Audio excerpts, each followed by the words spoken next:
Este video llega gracias a los miembros del canal. Bendiciones para todos. Hoy, en nuestro recorrido explicativo por las Sagradas Escrituras, hemos llegado al capítulo 17 de Primero de Samuel. Pero antes quiero leer un comentario que aparece en el capítulo 63 del libro Patriarcas y Profetas. Dice que cuando el rey Saúl se dio cuenta de que había sido rechazado por Dios y cuando sintió la fuerza de las palabras condenatorias que le había dirigido el profeta, se llenó de amarga rebelión y desesperación. No había sido un verdadero arrepentimiento el que había hecho bajar la cabeza orgullosa del rey. No tenía una concepción clara del carácter ofensivo de su pecado y no se puso a reformar su vida, sino a cavilar obsesionado por lo que consideraba una injusticia de Dios al privarlo del trono de Israel y quitar a su posteridad la sucesión. Pensaba siempre en la futura ruina que había atraído sobre su casa. Le parecía que el valor que había demostrado al luchar contra sus enemigos debió anular su pecado de desobediencia. O sea, Señor, yo hice esto por ti, ¿por qué no me pasas por alto esta falta? No aceptó con mansedumbre el castigo de Dios, sino que su espíritu altanero se sumió en tal desesperación que parecía a punto de perder la razón. Sus consejeros le recomendaron que procurara los servicios de un músico hábil, con la esperanza de que las notas tranquilizantes de un suave instrumento pudieran sanear su espíritu acongojado. En la providencia de Dios, David, como hábil teñedor de arpa, fue llevado ante el rey. Sus sublimes acordes inspirados por el cielo tuvieron un efecto deseado. La melancolía cavilosa que se había posado como una nube negra sobre la mente de Saúl se desvaneció como por encanto. Cuando no se necesitaban sus servicios en la corte, David volvía a cuidar el rebaño de las ovejas. Y con esta introducción, entonces hemos llegado a uno de los capítulos más conocidos del libro de Samuel. La historia de David enfrentando a Goliat. En medio de este contexto, Saúl tenía miedo de perder el trono, aunque ya se le había dicho que su posteridad no heredaría el reino. Y ahora se presenta un conflicto entre Israel y los filisteos. Un día los filisteos juntaron sus ejércitos para la guerra. Se congregaron en Soco, que es de Judá, y acamparon entre Soco y Azeca, en Efes Damim. También Saúl y los hombres de Israel se juntaron, acamparon en el valle de Ela y ordenaron la batalla contra los filisteos. Los filisteos estaban sobre un monte de un lado, e Israel estaba sobre el otro monte del otro lado, y el valle estaba entre ellos. Entonces salió del campamento filisteo un paladín, un campeón, llamado Goliat de Gat, que tenía 6 codos y un palmo de altura. Estamos hablando de 3 metros. 3 metros de altura, el tamaño de una casa. Por lo general las casas miden 3 metros. Traía en su cabeza un casco de bronce y vestía una cota de malla que pesaba 5,000 siclos de bronce. Estamos hablando de 55 kilos de peso en el cuerpo de un hombre de 3 metros que debía ser un hombre corpulento, aparentemente imponente. Sobre sus piernas traía grebas de bronce y una jabalina al hombro. El asta de su lanza era como un rodillo de telar. La punta, solo la punta de la lanza pesaba 600 siclos, 6 kilos, solo la punta de la lanza. O sea que este hombre es un hombre fuerte, y su escudero iba delante de él. Se paró ante los escuadrones de Israel y les gritó: ¿para qué salís a librar batalla? El hombre prepotente. ¿No soy yo filisteo y vosotros siervos de Saúl? Elijan entre vosotros un hombre que venga contra mí. Elijan un hombre. Y si él puede pelear conmigo y vencerme, nosotros seremos vuestros siervos. Y si yo lo venzo y lo mato, vosotros seréis nuestros siervos y nos serviréis. En eso consistía el desafío. Una batalla inicial entre dos guerreros representando a cada una de sus naciones. El grande Goliat representando a Filistea y cualquier israelita que debió haber sido Saúl, el rey de Israel, porque ¿quién era el más alto del reino? ¿Quién sobrepasaba a las personas por encima de los hombros? ¿No era Saúl? Saúl debió haber sido el que debió haber dicho: yo voy a pelear con este guerrero, porque era el rey. Por lo tanto, debía representar públicamente a toda la nación. Pero Saúl tenía miedo porque sabía que el trono se iba a perder en cualquier momento. Así que él tenía miedo de morir.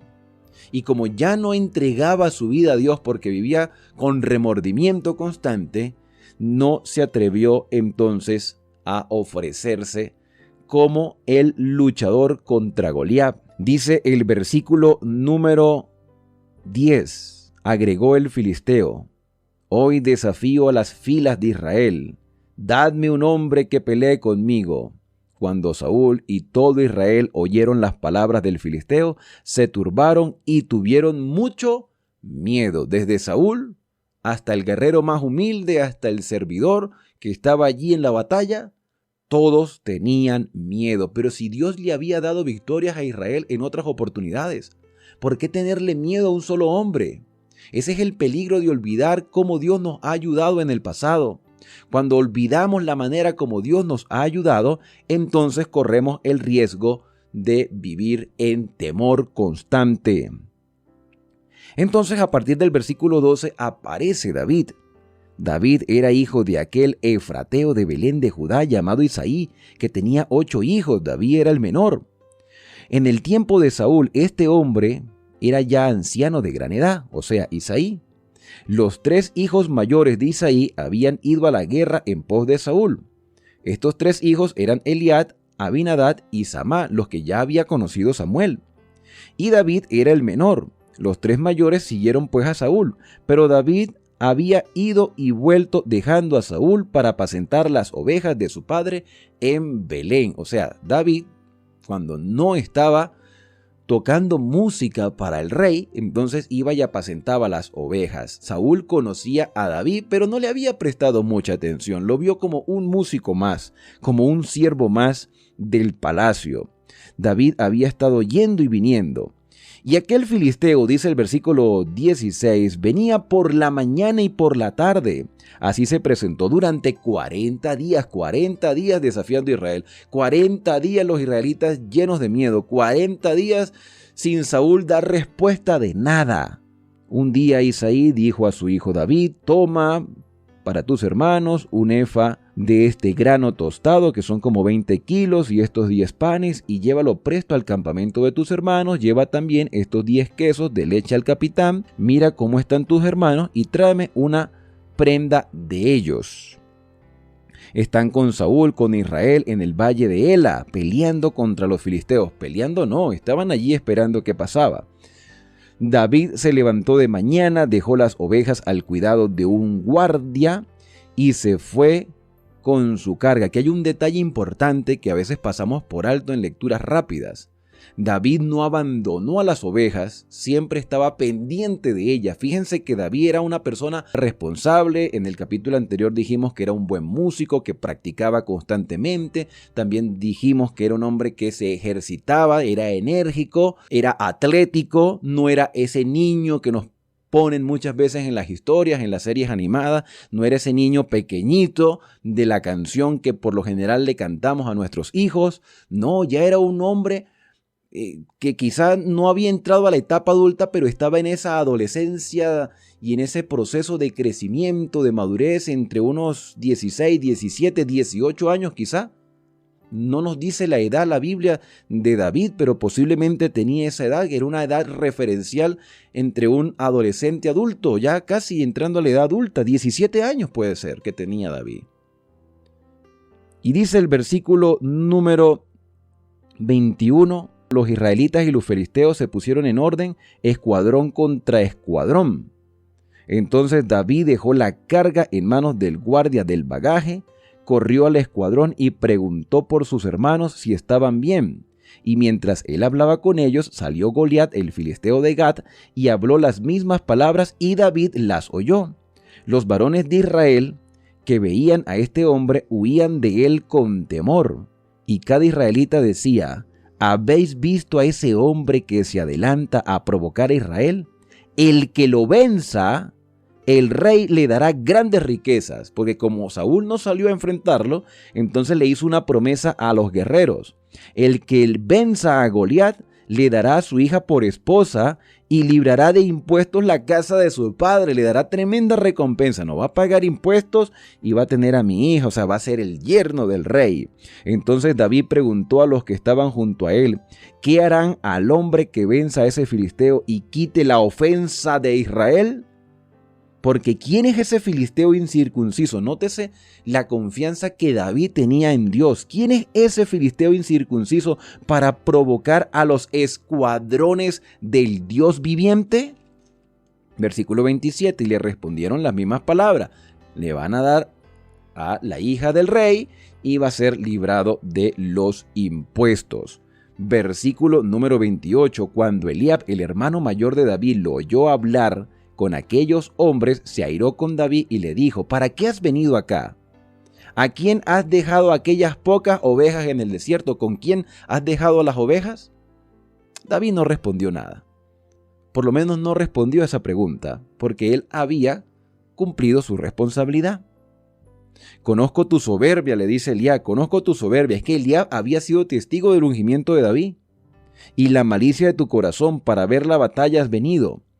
David respondió: ¿qué hice yo ahora? No puedo hablar siquiera, y se apartó de él hacia otros. Preguntó lo mismo para confirmar la declaración, y la gente le dio la misma respuesta. Algunos que oyeron las palabras de David le contaron a Saúl, y él lo mandó a llamar. No era que no conocía a David, porque en el final del capítulo vamos a darnos cuenta que Saúl pregunta quién era David, como si no lo conociera. Solo que no le había prestado la debida atención a David porque lo consideró como un siervo más de su casa. Entonces le contaron a Saúl acerca de lo que David hablaba, y él lo mandó a llamar, y dijo David a Saúl: no desmaye ninguno a causa de él. Tu siervo irá y peleará con ese filisteo. ¿Tú crees que si hubiese sido un niño, como nos pintan en las historias, Saúl va a dejar que un niño vaya a pelear con un guerrero gigante? Dice el versículo número 33. Saúl dijo a David: tú no podrás pelear con ese filisteo, porque tú eres joven. No dice niño, pero dice joven. Y él un hombre de guerra desde su juventud. David respondió a Saúl: tu siervo era, ya no dice soy, sino era pastor de oveja de su padre, y cuando un león o un oso tomaba algún cordero de la manada, yo salía tras él, lo hería y lo libraba de su boca. ¿Tú crees que un niño va a enfrentar un león, un oso? No, David no era un niño, ya era un adolescente entrando en edad adulta. Y si se levantaba contra mí, yo echaba mano de la quijada, lo hería y lo mataba. Fuese león, fuese oso, tu siervo lo mataba. Y ese filisteo incircunciso será como uno de ellos, porque ha provocado al ejército del Dios viviente. Me gusta cómo David describe a Dios, el Dios viviente, y a su ejército, el ejército del Dios viviente. Y David añadió: el Señor me ha librado de las garras del león y del oso, también me librará de la mano de este filisteo. David sí recordaba lo que Dios había hecho en el pasado con él, cómo lo había librado. Dijo Saúl a David: ve y el Señor sea contigo. Ve. Saúl consintió que David fuera porque lo vio temerario, lo vio valiente, lo vio esforzado. Sintió seguridad, convicción. Convenció David a Saúl. Utilizó las palabras adecuadas para demostrar que sí se podía vencer al gigante. Y Saúl vistió a David con su ropa. Si David hubiese sido un niño, la ropa no le queda. Es imposible que le quedara la ropa del rey, porque Saúl era el más alto de todo el reino. Puso sobre su cabeza un casco de bronce y lo armó de coraza. David se ciñó la espada sobre sus vestidos y probó a andar, pero como no estaba acostumbrado a usarla, porque nunca la había usado, se sentía incómodo. Y David dijo a Saúl: yo no puedo andar con esto porque nunca lo practiqué. Si yo hubiese tenido la oportunidad de practicar con esta armadura, quizá, pero yo nunca he practicado con armadura, me siento incómodo, no voy a tener agilidad. Y se quitó ese equipo de encima. David tomó su cayado, que sí lo conocía, eligió 5 piedras lisas del arroyo, aunque solo necesitó una, pero tomó 5 piedras y las puso en su bolsa pastoril. Y con la honda en la mano fue hacia el filisteo. Él utilizó las herramientas que siempre había estado usando. Y aquí hay una lección para nosotros. ¿Cuándo debe comenzar nuestro ejercicio espiritual en preparación para la venida de Cristo? Antes de que se presente la crisis. Antes de que se acabe el tiempo de gracia. No vamos a esperar a que las últimas señales antes de la venida de Cristo se presenten para prepararnos. David se había estado preparando desde niño para ser siervo del Señor. Desde niño había manejado la honda, desde niño había manejado el cayado, desde niño había estado practicando puntería. David se estaba preparando para defender constantemente sus ovejas y ahora esa experiencia le serviría para ser un guerrero del Señor. Dice el versículo 41, el filisteo vino acercándose a David y su escudero delante de él. Cuando el filisteo vio a David, lo tuvo en poco, porque era joven, era rubio y de hermoso parecer. Una hermana me escribía en el video anterior y me decía por qué a David se le describe como rubio en esta versión y en otra versión de la escritura se le menciona como trigueño. Trigueño en algunas culturas se le conoce como una persona de tez oscura, de piel oscura, moreno. Ese es trigueño. Bueno, los israelitas de por sí no son blancos, pero es posible que David, aunque tenía piel un poco dorada, también por el sol, su cabello fuese claro y por eso se le llama rubio. Esta es otra de las tantas variantes textuales que encontramos en la escritura, que en nada afecta a los principios de nuestra fe. Versículo 43. Y el filisteo dijo a David: ¿acaso soy un perro para que vengas a mí con palos? Y maldijo a David por sus dioses. Pero agregó el filisteo: ven a mí, y daré tu carne a las aves del cielo y a las bestias del campo. Entonces David dijo al filisteo: tú vienes a mí con espada, con lanza, con jabalina. Pero yo vengo ante ti en el nombre del Señor Todopoderoso. ¡Qué tremenda convicción! Cuando los problemas lleguen a tu vida, cuando los problemas diarios sean tan grandes como Goliat, ¿cómo los vas a enfrentar? ¿Con tu propia fuerza o vas a enfrentarlo con la ayuda del Todopoderoso? David humanamente no iba a vencer ese Goliat, a ese gigante. Solo sabía que con la ayuda de Dios lo lograría. Y por eso él dice: yo vengo en el nombre del Señor Todopoderoso. El Dios de los escuadrones de Israel que tú has provocado. El Señor te entregará hoy en mi mano. Yo te venceré, cortaré tu cabeza y daré hoy los cuerpos de los filisteos a las aves del cielo y a las bestias de la tierra. No solo vas a morir tú, Goliat, hoy será derrotado todo el ejército filisteo. Eso se llama convicción, seguridad. David no era presuntuoso, porque él tomó 5 piedras. Él sabía que como humano podía errar, podía fallar. Solo necesitó una piedra. Pero si él hubiese sido presuntuoso, toma una sola piedra. Pero tomó 5, porque él sabía que aunque Dios podía ayudarlo, él como humano podía equivocarse. Pero se le demostró a David que cuando Dios está a nuestro lado, Él no nos va a dejar derrotados. Y toda la tierra sabrá, dice David, versículo 46, toda la tierra sabrá que hay un Dios en Israel. Hay un testimonio público que se debe presentar. Todo el mundo debe entender que Dios está con su pueblo, que Dios defiende a su pueblo, que Dios sostiene a su pueblo, y ustedes son unos blasfemos. Ustedes serán derrotados. Y toda esta multitud sabrá que el Señor no salva con espada y lanza, porque esta es una guerra del Señor, y Él os entregará en nuestras manos. Y cuando el filisteo se acercó para atacar a David, David corrió hacia él, sacó una piedra de su bolsa, la tiró con la honda e hirió al filisteo en la frente, que posiblemente por la ira de sentirse burlado de Israel, echó el casco a tierra, su frente quedó descubierta y la piedra quedó hincada en la frente del filisteo, que cayó en tierra sobre su rostro, quedó aturdido de la pedrada que se le propició en la frente. Así venció David al filisteo con honda y piedra, lo hirió y lo mató sin tener David espada en su mano.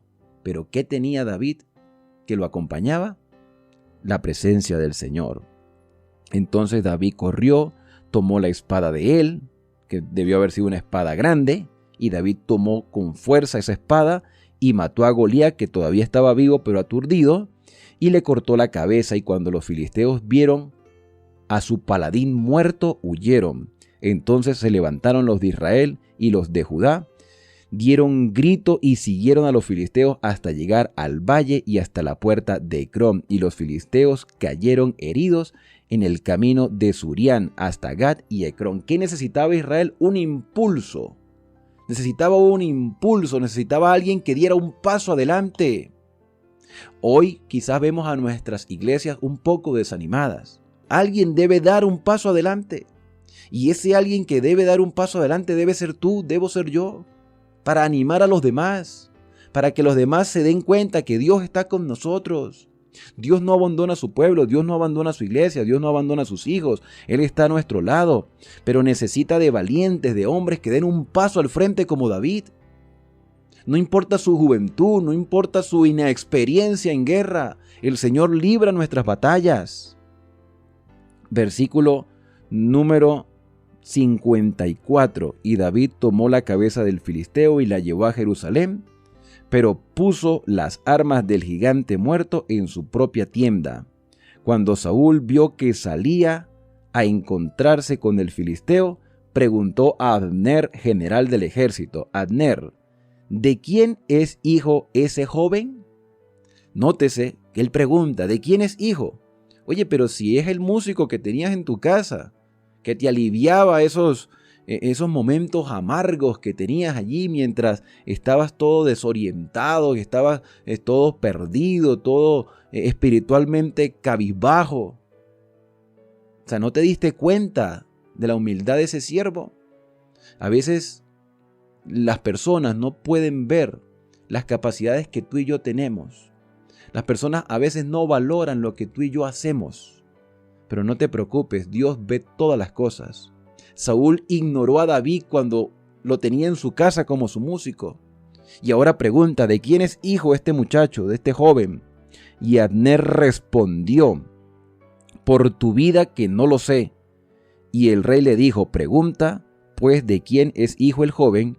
Y cuando David volvía de matar al filisteo, Abner lo llevó ante Saúl, y mientras llevaba la cabeza del filisteo en su mano, Saúl le preguntó: joven, ¿de quién eres hijo?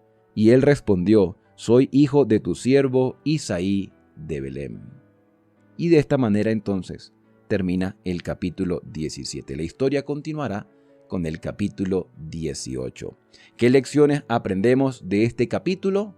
Muchas. Primero, a confiar en Dios. Segundo, a no perder el tiempo. Aprovechar el tiempo que Dios nos da para tener una vida espiritual constante y enfrentar estas batallas con Dios a nuestro lado. De saber de que el nombre de Dios debe ser honrado en este mundo por nuestro testimonio, que no tenemos que tener ningún tipo de temor ante las adversidades, porque debemos recordar cómo Dios nos ha ayudado en el pasado. Y Dios logrará victorias con nuestra sencillez, con nuestra falta quizá de experiencia, porque David no tenía experiencia en guerra, pero le dio la victoria. Y si alguien da un paso adelante si alguien se pone en las manos del Señor para dar el primer paso en esta batalla espiritual, otros van a seguir ese ejemplo.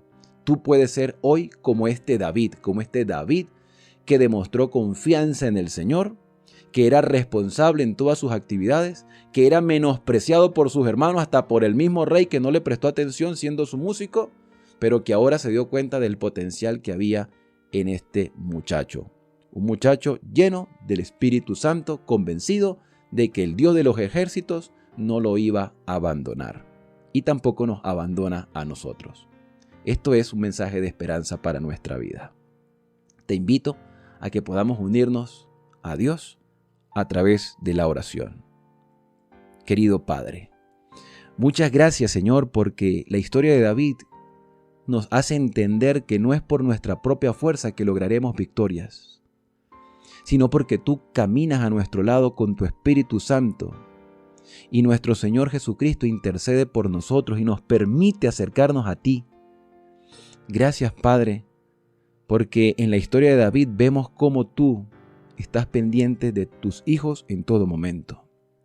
No tenemos que tener ningún tipo de temor ante los gigantes de la vida que nos acosan, porque tú, Señor, puedes darnos la victoria, porque solo tú debes ser glorificado. En medio de cualquier circunstancia, tú eres el primero en nuestra vida. Y si recordamos, Señor, todo lo que has hecho por nosotros, tendremos la seguridad de que seguirás obrando hasta que Cristo venga a buscarnos. Son agradecimientos que hoy te hacemos en el santo y bendito nombre de Cristo Jesús. Amén. Bien, y ahora al despedirnos decimos a cada uno: Dios te bendiga y te guarde. Haga resplandecer Dios su rostro sobre ti y tenga de ti misericordia. Dios alce sobre ti su rostro y ponga en ti paz. Será hasta una próxima oportunidad cuando regresaremos para seguir el recorrido explicativo por las Sagradas Escrituras.